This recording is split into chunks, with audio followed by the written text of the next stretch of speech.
Welcome to the Prosper Project, the show that helps entrepreneurs build brands that impact the world and the bottom line.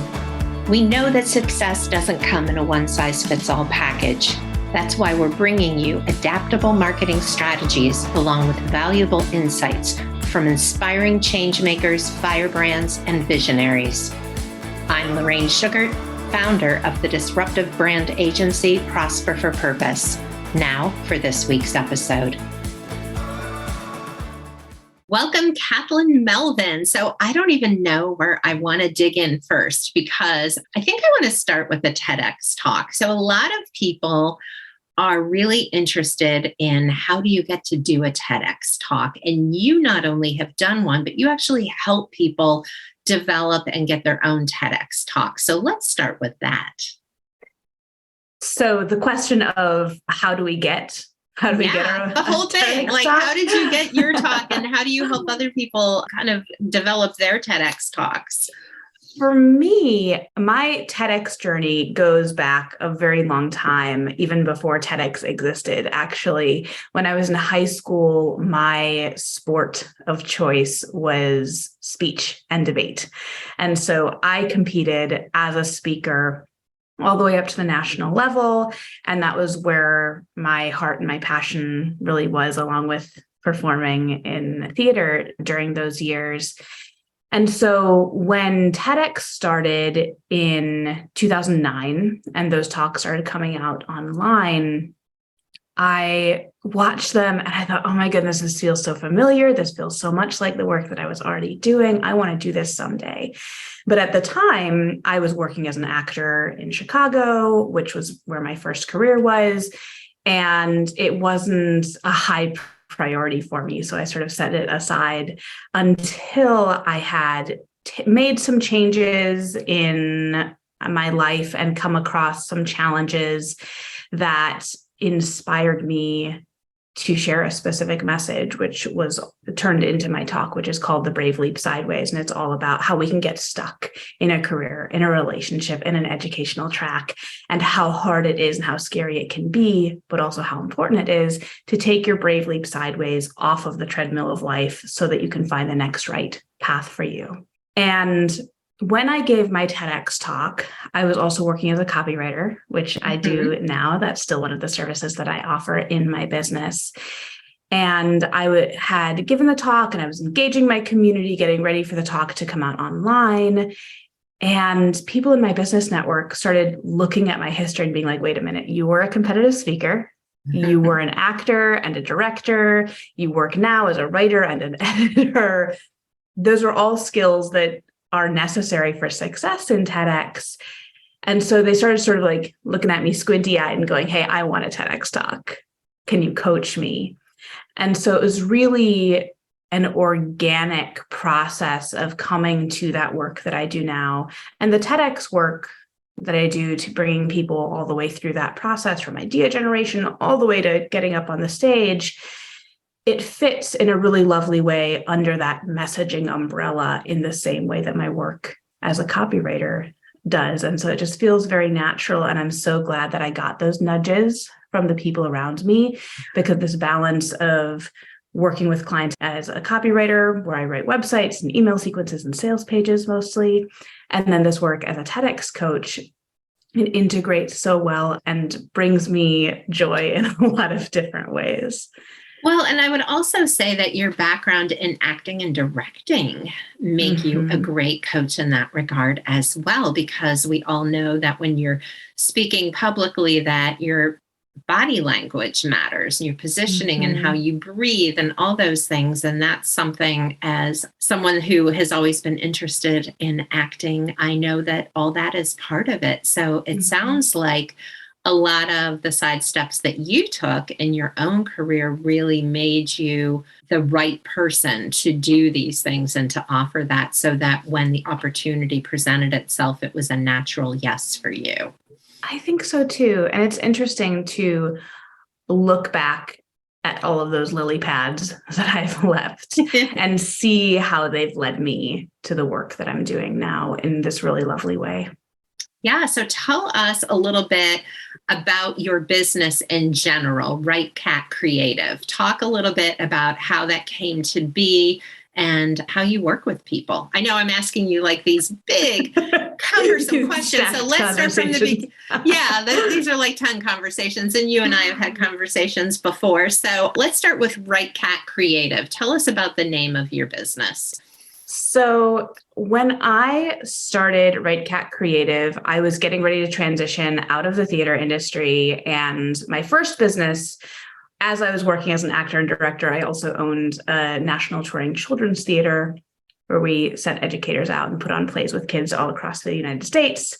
And I was getting ready to leave that company and start my own thing because my first business I had a business partner with. And I was working with a mentor who was like, don't worry about your name. Don't worry about your name. Just get a name out there. Don't get stuck in a decision about that. And so I really took that to heart. And I wanted to be Blue Cat Creative. Oh. That's where the name originally came from. And interestingly, there was already a Blue Cat Creative who like makes jewelry. And apparently the idea of a blue cat is very popular because there are several businesses when you Google it that already have a similar name. And so I just was like, okay, but I have to have a name so that I can move forward. I'm not going to get stuck here. So I made a list of other adjectives that were only one syllable long, and right is the one that stuck. Funnily, because of my business name, people assume that I am called Cat because my name is Cathlyn, and so they naturally shorten it. I'm not called Cat. No, you're not. In general. And so I try to, in some of my messaging, I try to refer to my cat Tucker as the Right Cat of Right Cat Creative because he is my only staff member. And I'm also hopeful that if people associate Tucker with the name, they will not assume that my name is Cat. So that's the story of the name. Yeah. That's great. And you didn't even use blue on your website because your signature color seems to be purple. So yeah, I do use blue sometimes as sort of, it's in my palette, but my main colors are purple and teal. Yeah. So you do a lot of copywriting, and people, I think that next to PR, which is kind of my overarching umbrella for what I do, copywriting is maybe the next category of work that people really, they only have an idea of what it is, but they don't really understand how much it's used in different places, why it's important to have consistent messaging, or even what a copywriter actually does. And why is copywriting so important to a brand, whether it's a personal brand or a corporate brand? I think that copywriting is really essential because it's what allows you, and this is like about copy in general, and even backing up, copywriting is any words that you put out there with the intent for the reader to take an action. So it's not necessarily that your copywriting needs to sell something like with money, but your copy might ask people to opt into a free thing. Your copy might ask people to take an action like sending you a DM or commenting on a social post.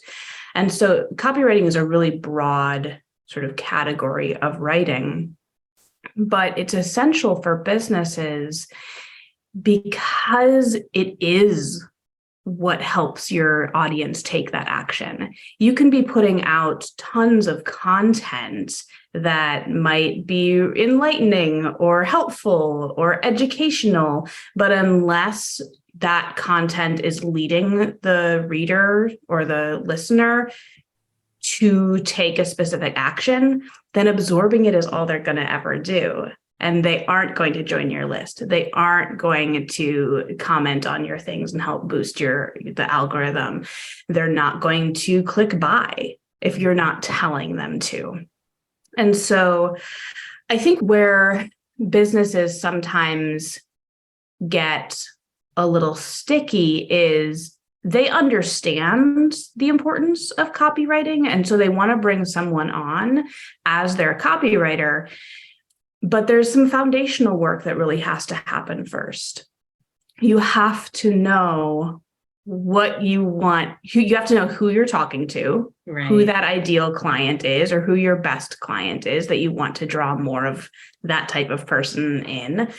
And you have to know what your overarching message is. And so sometimes people come to me and they're like, well, yeah, no, I know I need a website. Right. Can you write that for me? Yeah. And I'm like, well, I could, but all of that foundational stuff isn't really work that I do. There are branding experts who take you through, Lorraine is raising her hand, that take you through that process of establishing your values and figuring out what your mission is and who your ideal client is and all of that. That's really important. And I used to do some of that when I was starting out and really bringing newer businesses to me that needed that broader help. But over my years as a copywriter, I've really pulled back into, I'm in charge of the words. I write the words for you. Yeah. No, I totally get it. And it's not just newer businesses. I've had businesses come to us that, we fired our marketing agency because they just don't get us, only to find out that they'd never really set the foundation. They don't know. And they might have been in business for 10 or 20 years. And sometimes it gets lost. Sometimes founders sell, people move on, or sometimes it's still there in the founder's head, but it's never really been brought out. And I always tell people, the work that I do, the work that you do, it doesn't happen in a vacuum. It's a participatory event. You've got to give us stuff. So, you can't just tell someone, go create a website for me, right? Because your website, even if, say, you're the plumber down the street, your website is going to say something different than the other plumber down the street, And it really needs to. If it doesn't say something different, then why are people going to go to you instead of that other plumber? Right. Otherwise, exactly. So tell us a little bit about how you view the copywriter's role. And when you work with someone, ideally, what does that look like? When I onboard a client, and like I said, most of the time that's either to write their website or to write a sales page and an email sequence for a launch or something like that. The first thing that I do is I send them a questionnaire, and it's specific to the project. So you'll get different questions depending on what I'm writing for you and what you're selling, what your program or your service is, because I do primarily work with service providers. And then I will synthesize all of that information, and then we'll get on a call to where I can ask clarifying questions. The client can ask questions saying, hey, you asked this. This is what I put down. Is that what you're looking for? So that we can make sure that I'm really on the same page as my client before I ever start writing. And so those questions, some of them are really broad about your values, about your vision and your mission, about your story and how you got there, because I also work with personal brands. Right. So having that story woven in is really important. And then some of them will get specific and logistical. It'll be, well, when your client signs up for this particular workshop, how do they meet you? Is it on Zoom? Do you come to their office? And so it's really a broad range of information that I take in from my client. And I try to make it as specific to them as possible, so they're not having to dig up information that's ultimately not going to be very useful. But I'm also an information gatherer. Sometimes my clients ask me, like, I wrote so much, I hope it wasn't too much. And I'm like, it's never too much. Because even if you tell a story in your questionnaire that I don't end up putting in your email sequence, I still know that about you and about all of those details. And so it will color the information that I do put into the sequence or into the sales page or whatever it is that I'm writing for you. Yeah. And it's, writers understand that, but sometimes it's hard for people who don't write to understand, well, you didn't use that. How do I know it's there? And I think and you tell me, but I think one of the ways is when you give copy to someone and they're like, oh, you got me, right? Then you know that even if you didn't use something word for word, that's the color, that's the flavor of their personality coming through in the copy. And that, I believe, and tell me what you think, getting someone's voice right and having it sound like them is really what distinguishes an exceptional writer from a good writer.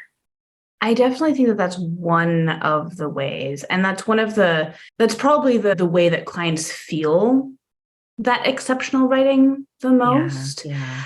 There are so many times that people have come to me, and I had a client who, the first time that we worked together, I had given her a first draft.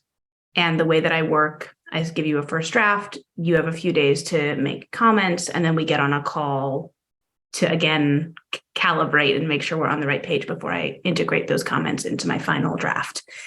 And we got onto that call, and she said, Cathlyn, I have to tell you that I really avoided looking at your draft. I waited till the last minute because she had disappointing experiences before where she had had other people write for her, and then she would read what they wrote and be like, that's not me, or that's not what I want to reflect, or, anything like that. And so she said, I had avoided it. And then the outcome was she also told me I was a total weapon and some other really fun things that I was like, yeah. That's so great. Yeah. And I love to be that. I'm sorry that people have that experience. And I definitely see other writers out in the world that it's interesting as a creative. I think we have a lot of imposter syndrome. And part of that for me is that I look around at other writers and I see other writers sometimes being celebrated and people being like, oh, that's so good. I love that, whatever. And I read it and I'm like, ooh, really? Yeah. And so then I think, well, but people love the work that I do. If I were more objective, would I look at the work that I do and be like, ooh, why did you do that? That's not great. And I do think that objectively I do good work. Yes, that's important to state. Yeah. But it is really lovely getting that feedback from people who maybe were hesitant to hire another writer because they've had less than excellent experiences in the past. And then I come back and I reignite their faith in copywriters.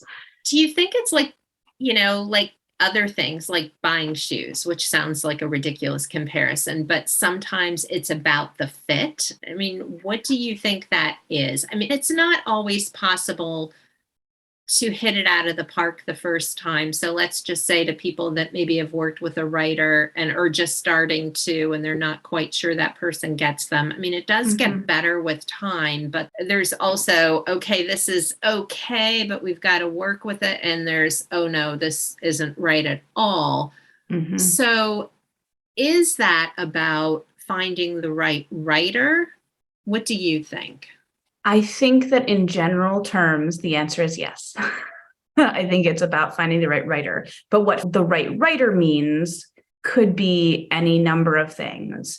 For me, I think that one of the reasons I'm the right writer for the people that I'm right for, one of those reasons is my background as an actor. There really is no other, activity that teaches you empathy and teaches you voice. Like for over a decade, my literal professional job was saying other people's words and making them feel real. It was putting on other people's clothes and living in that person's body. And so I think that really helped train me to be an excellent copywriter.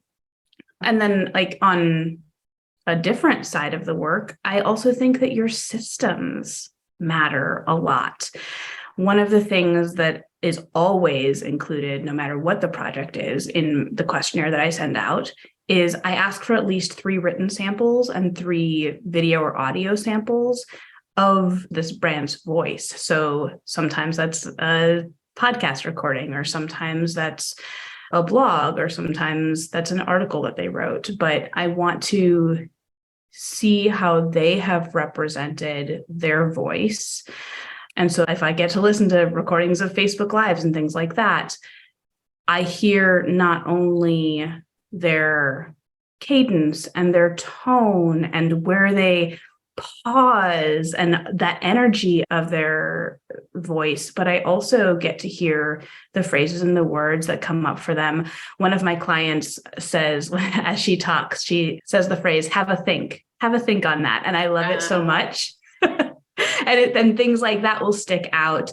And I create a document, their voice, that I can then look back and say, oh yeah, this is the way that I've said this, but this is actually the way that they would say it, and pull that phrase in.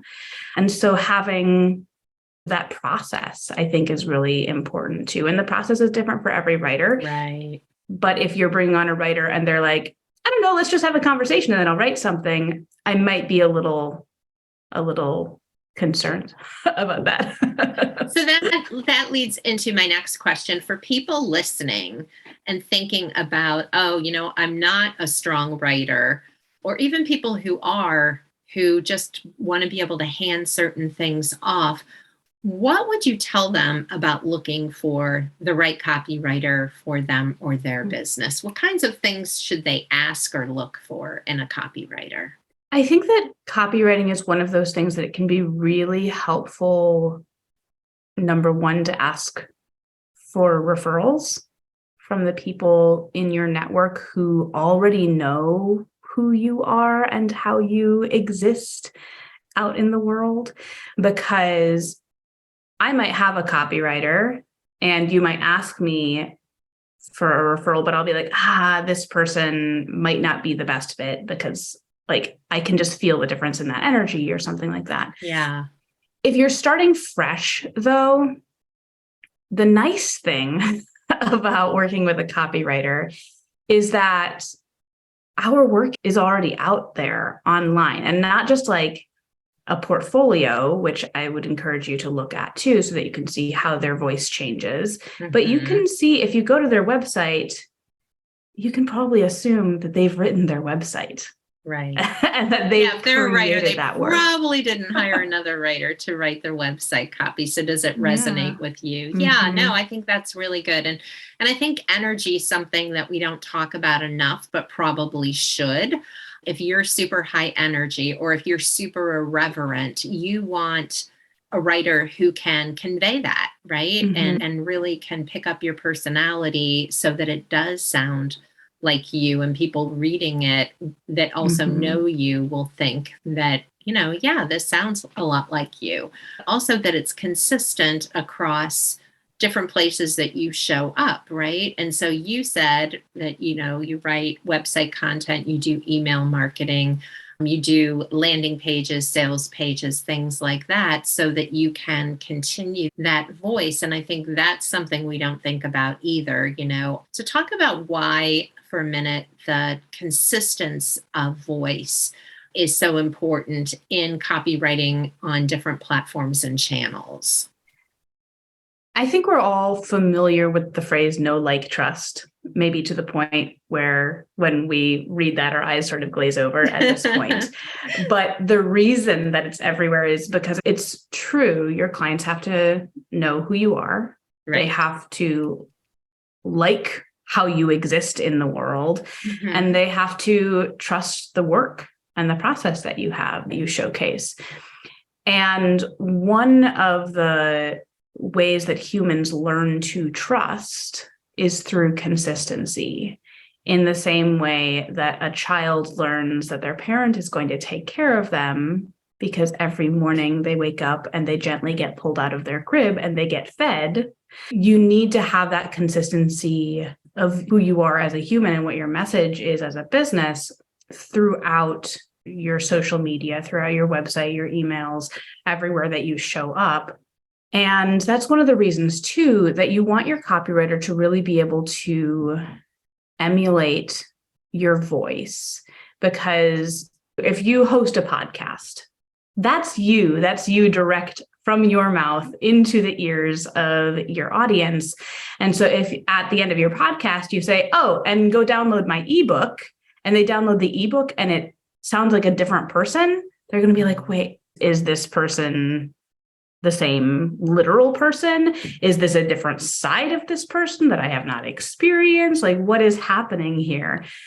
And so you really want them to jump from one platform to another and believe that's the same voice, believe that that's the same person, to increase that trust. And in a lot of ways, to fast track that trust. The more that they feel that consistency, the faster they're going to learn to trust you as a business owner. A really brilliant insight, the consistency piece. And you're right, for all the reasons that you stated, it really is a trust builder, because otherwise people are thinking, who is this person, right? Mm-hmm. And so that consistency of message is super important.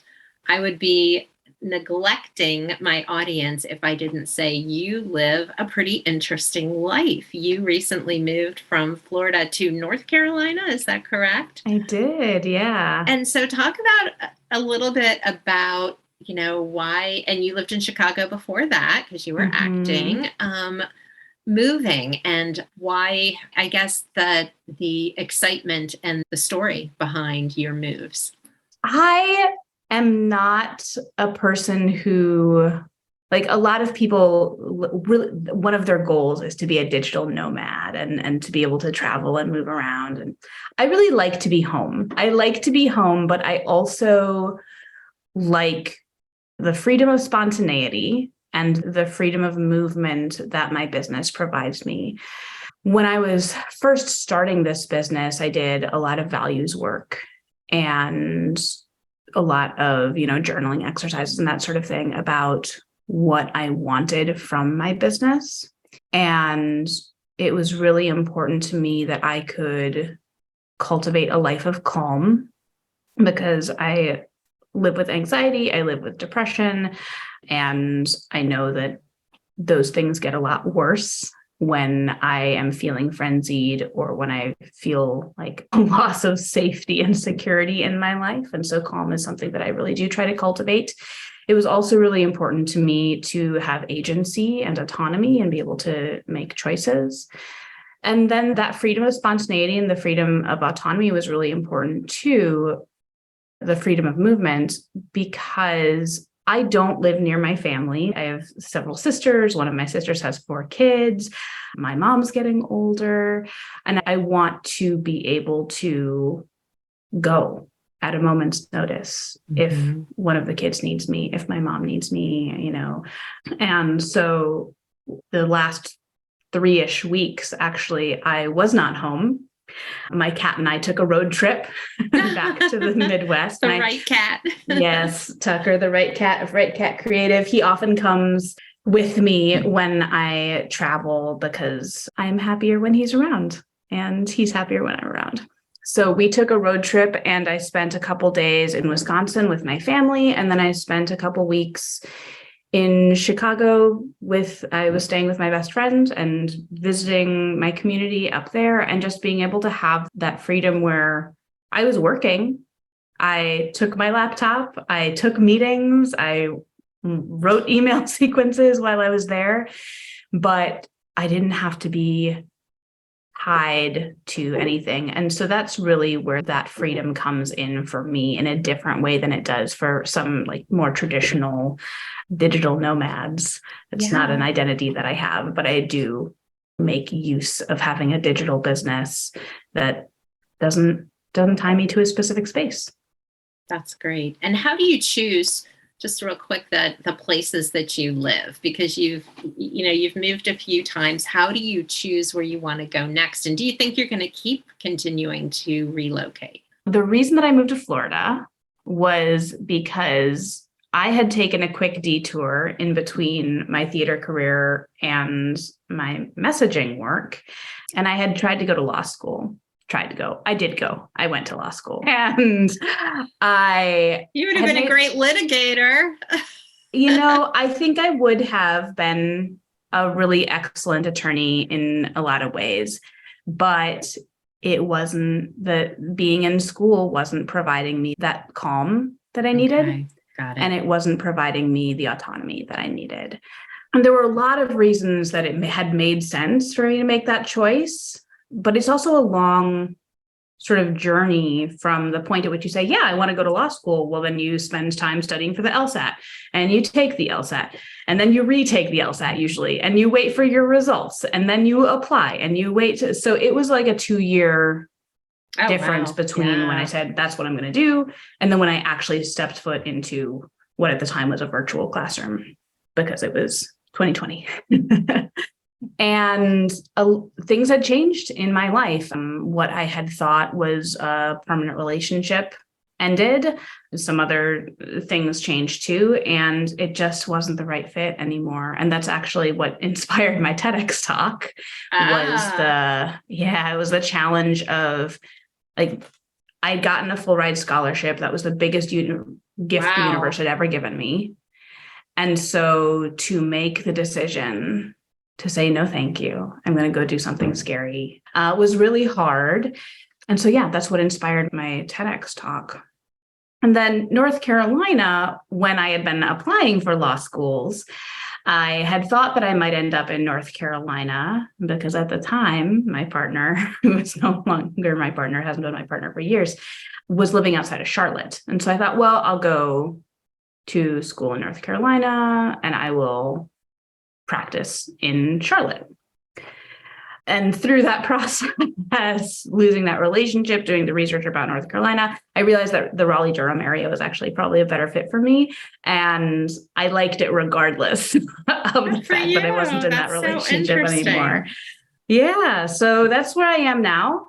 And I do hope that it's a permanent place. Like I said, I like to have that.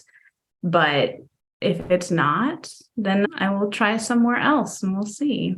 That's such an interesting story. I feel like maybe your next life is doing a one-woman show on all the different roles you've had. And I love that I've met so many women through doing this podcast that have reinvented themselves, maybe not fearlessly, but with grit and grace and just a lot of courage. And I so admire that. And I don't think that there's anything that takes more courage than walking away from a path that you've spent time and consideration putting in place and admitting that it wasn't the right one. And let's be clear, moving is no easy thing either. It's emotional and physically taxing to pick up your life and move it somewhere else. So I just want to say that I honor that. I respect your vulnerability in sharing these things with our audience. And you're just really a really interesting and cool person, not to fangirl on my own podcast, but I just really love your story and your evolution. And I'm so appreciative of you sharing that. So how can people find out more about you, whether it's as a TEDx coach so that they can get their own talk ready and try to get a TEDx talk for themselves, or if they're inspired by what they heard about copywriting and maybe need a talented copywriter? So I want to direct people to my website, writecatcreative.com/links, because that's where I have some freebies that you can take a look at. If you're interested in TEDx, you can sign up. Every once in a while, I do a TEDx Q&A live where you can come and get your questions answered. Fun. So that's on there. There's also a free TEDx planner that I love that just helps you take the guesswork out of that planning, out of how much time you need to schedule to write and edit and memorize and rehearse your talk and all of that. And then there are some copywriting related ones too. Like I have a free guide it's 5 ways to showcase your business values and really begin earning that business relationship quality that you've really wanted. So that's all at writecatcreative.com/links. It's RIGHT catcreative.com. We will put the links in the show notes. So if you're listening, just don't worry about pulling over to the side of the road to write this down. Just go check the show notes later, and we'll have all the links there. It's really exciting and generous, Cathlyn. So this is the Prosper Project. So I feel like we kind of danced around, and you may have answered this already, but can you tell our listeners what it means for you to prosper, to have a life of prosperity? What does that look like and feel like for you? For me, it goes back to my list of values and those two that are at the top of being able to cultivate calm and live a life of autonomy. Those are the ways in which I can be healthiest and in which my business can serve my life rather than like living to live my business, which is in a lot of ways how I lived when I had my first business for 8 years. And so constantly coming back and asking the question, like, does this align? Mm-hmm. Does this project align? Does this trip align? Does this new program that I'm brainstorming align with those values? And something that I find really helpful and I encourage people to do is to return to your values once a quarter and check through them. Has anything shifted? Not only in asking, are there values that aren't represented that I should put on my list, or are there values that don't really feel good that I want to take off my list, but also where do they fall on the list? What's at the top? What's the priority? And create that prioritized list all the way down, because there are going to be times in your life where two values contradict each other. And so having done the sort of pre-work of where what's more prioritized, what's less prioritized, can be a really simple, not necessarily easy, but simple way to reduce that stress in those moments when they do come up and they butt against each other. That's really wise. So everyone take that to heart. I always say to revisit your values at least once a year, but Cathlyn's telling us quarterly. And I think that makes a lot of sense as we do our 90-day sprints or whatever you're planning on a quarterly basis to start with those values. Well, Cathlyn Melvin, it has been such a joy and a pleasure to talk with you today on the Prosper Project. I really appreciate you showing up with so much vulnerability and transparency and really all the gold nuggets that you shared with our listeners today. Thanks so much. Thank you for having me. I've loved being here and chatting with you.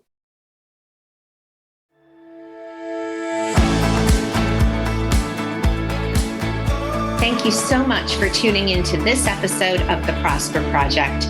If you want to grow a peerless, profitable brand, please hit the subscribe button so you never miss an episode. And if you find value in our show, please help us reach others by sharing an episode and leaving a review.